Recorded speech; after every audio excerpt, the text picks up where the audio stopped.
देश प्रदेश में शुरुआत उत्तर प्रदेश के अयोध्या से। अयोध्या में सरयू नदी का जलस्तर बढ़ने से कई इलाके पानी में डूब गए हैं। लोगों को सुरक्षित स्थानों पर शरण लेनी पड़ रही है।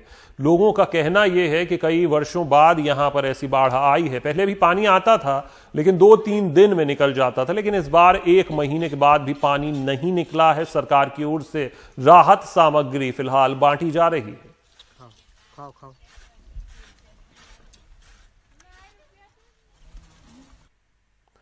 और कानपुर में भी गंगा नदी का जलस्तर बढ़ गया है। इसके कारण नदी के किनारे बने घाट और निचले इलाके पानी में डूब गए हैं। लोगों को काफी परेशानी का सामना करना पड़ रहा है। पहाड़ों में हो रही बारिश के कारण नदी का जलस्तर बढ़ा है।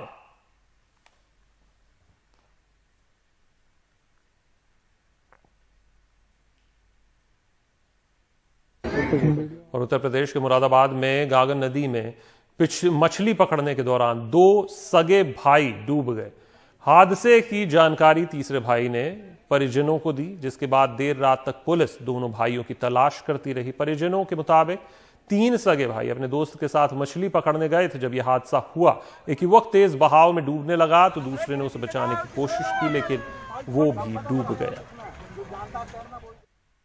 अब खबर मध्य प्रदेश से। मध्य प्रदेश की राजधानी भोपाल में भी लगातार बारिश से निचले इलाकों में बसी कई बस्तियों में पानी भर गया है। कई जगहों पर बाढ़ जैसी स्थिति नजर आ रही है। कलियासोत डैम का गेट खोलने के बाद पास के इलाकों के सैकड़ों घरों में पानी आ गया। दामखेड़ा बस्ती में कई मकान पूरी तरह डूब गए हैं। लोगों के घरों में रखा सामान और अनाज खराब हो गया है। बाढ़ प्रभावित लोगों के लिए सुरक्षित स्थानों पर रहने का इंतजाम कर दिया गया है। और बिहार में भी बाढ़ से हालात भयावह हो गए हैं। बिहार के 16 जिलों में बाढ़ से अब तक 16 लोगों की जान जा चुकी है। समस्तीपुर में करेह नदी में एक नाव में 20 से 25 लोग सवार होकर हुइया से बिट्ठन जाने की कोशिश कर रहे थे। अब नाव के पलटने की खबर आई है। इस हादसे में 3 लोगों के लापता होने की भी खबर आ रही है। 10 लोगों ने तैरकर नदी को पार कर लिया, बाकी लोगों को बचा लिया गया है। 3 लोगों की तलाश जारी है। बिहार में बाढ़ से 82 लाख से ज्यादा लोग प्रभावित बताए जा रहे हैं।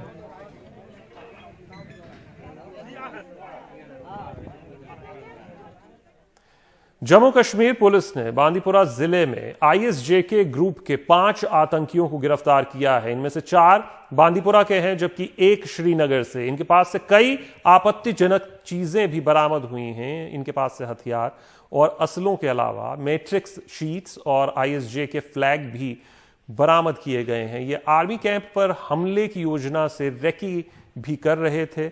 इन सब पर यूएपीए के तहत केस दर्ज कर लिया गया है। खबर उत्तर प्रदेश के मेरठ से। पुलिस और एसटीएफ की संयुक्त छापेमारी में 35 करोड़ रुपए की एनसीईआरटी की किताबें मिली हैं। ये किताबें एक प्रिंटिंग प्रेस में अवैध तरीके से छापी जा रही थीं। पुलिस इस पूरे मामले में एक बीजेपी नेता की भूमिका की जांच कर रही है। ये किताबों के बंडल जिनकी तस्वीरें आप देख रहे हैं, ये फर्जी तरीके से मेरठ के एक प्रिंटिंग प्रेस में छापी जा रही थी।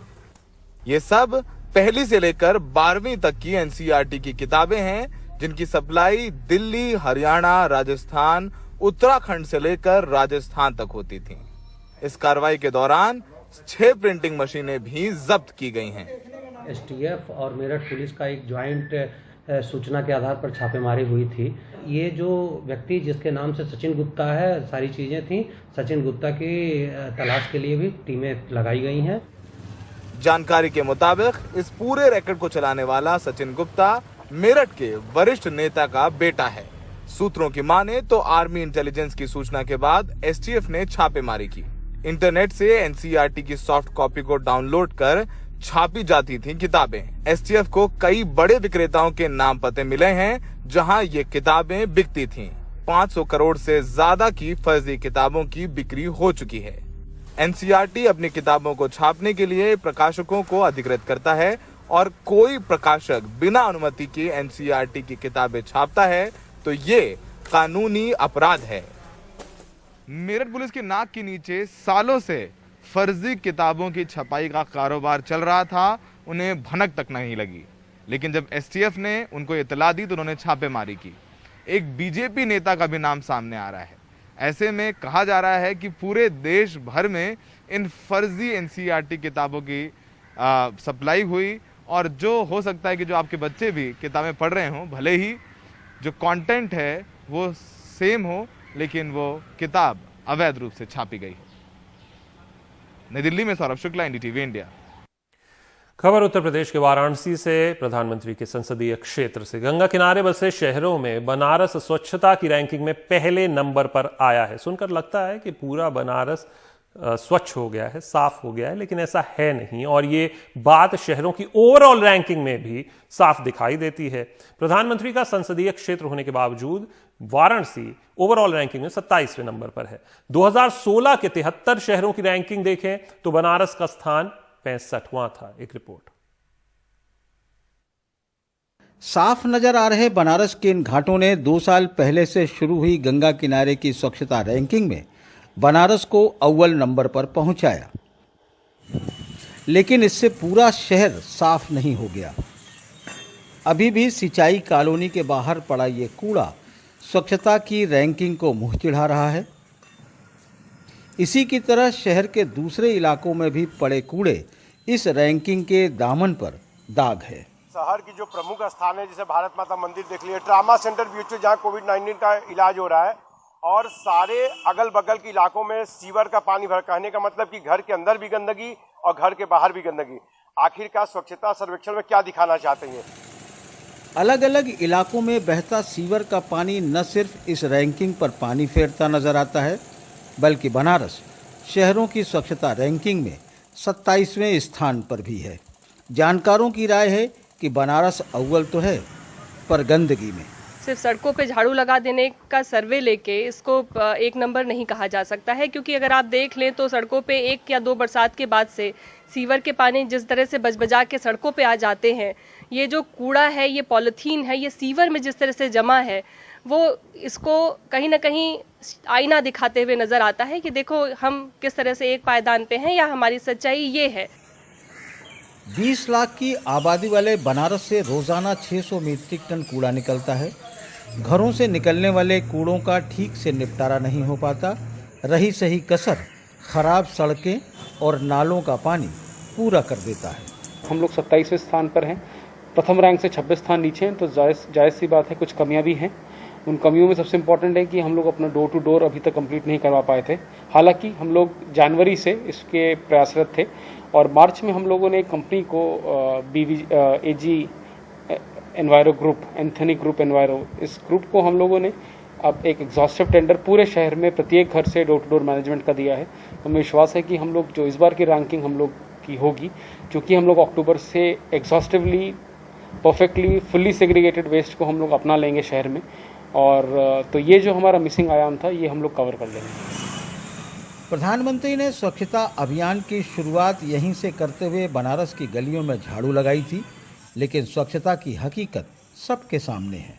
गंगा के किनारे के घाट बनारस का चेहरा है, जो स्वच्छता के रैंकिंग में भले ही अव्वल आ गया हो, लेकिन अभी उसका पूरा बदन यानी बनारस शहर के दामन में कई जगह सीवर और कूड़े का दाग है, जो प्रधानमंत्री नरेंद्र मोदी का संसदीय क्षेत्र होने के नाते और ज़्यादा गाढ़ा नजर आता है। वाराणसी से अजय सिंह, एनडीटीवी इंडिया।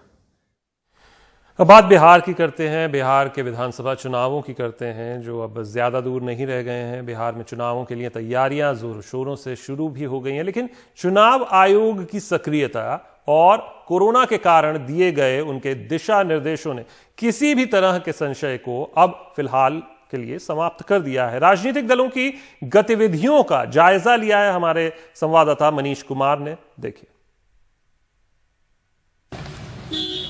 शनिवार सुबह भाजपा के पटना के दफ्तर में चहल पहल देखी गई। दीवारों पर नए पोस्टर और बैनर लगाए जा रहे थे। मौका था राज्य कार्यकारिणी की 2 दिवसीय बैठक का, जहां अधिकांश सदस्य और अब बिहार के प्रभारी महाराष्ट्र के पूर्व मुख्यमंत्री देवेंद्र फडणवीस वर्चुअल माध्यम से जुड़े। बिहार भाजपा दफ्तर में 70 से अधिक नेता कोरोना से प्रभावित हो चुके हैं। यह पहली कार्य समिति है जिसको हमें वर्चुअल माध्यम से करना पड़ रहा है, यहाँ पे प्रदेश के पदाधिकारी मौजूद रहेंगे और बाकी सभी कार्य समिति के सदस्य, सभी मंत्री, सांसदगण, विधायक, पूर्व विधायक, जिला अध्यक्ष, यह सब वर्चुअल माध्यम से इस कार्यक्रम में जुड़ेंगे।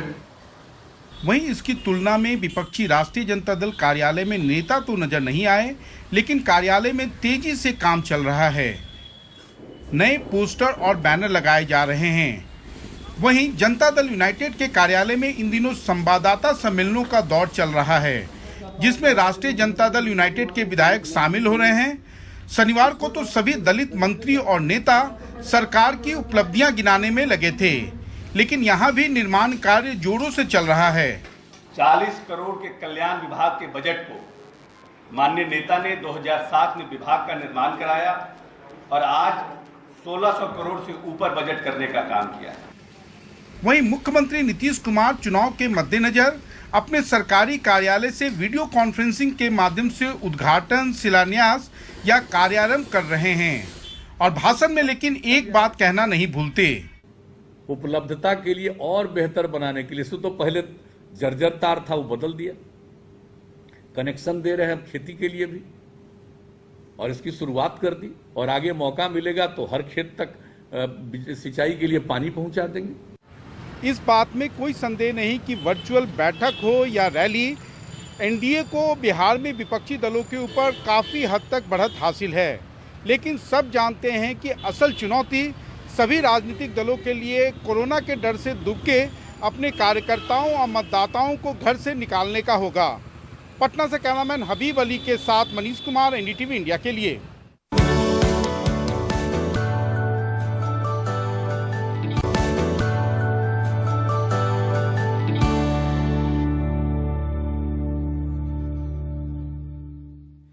हिमाचल प्रदेश के कुल्लू में एक गांव के तेंदुए के 2 बच्चों को बचाया गया है। तेंदुए के ये दोनों बच्चे एक खुले वाटर टैंक में मिले थे। दोनों बच्चों को बाद में जंगल में छोड़ दिया गया और यहां से इनको बचाया गया।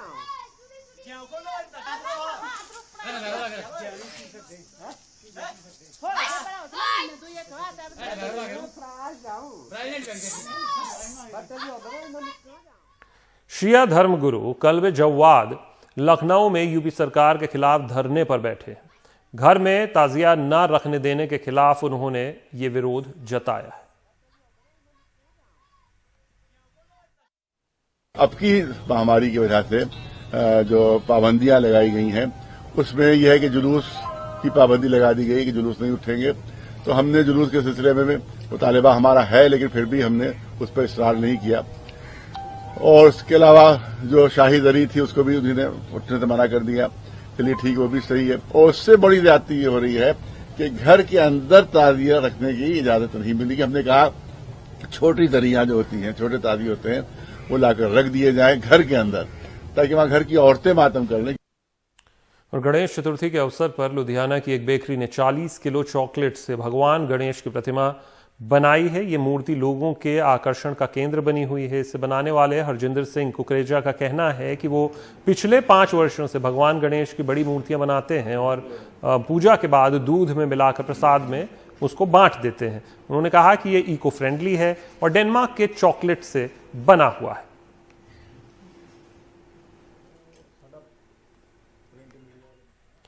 देहरादून उत्तराखंड से ये खबर है। उत्तराखंड के देहरादून में 1970 से मिट्टी में दबे ब्रिटिश काल की नाव को निजमुला गांव के लोगों ने करीब 5 फुट की खुदाई के बाद ढूंढ निकाला है। ये नाव 1970 में दुर्मिताल के फटने से उसके मलबे में दब गई थी।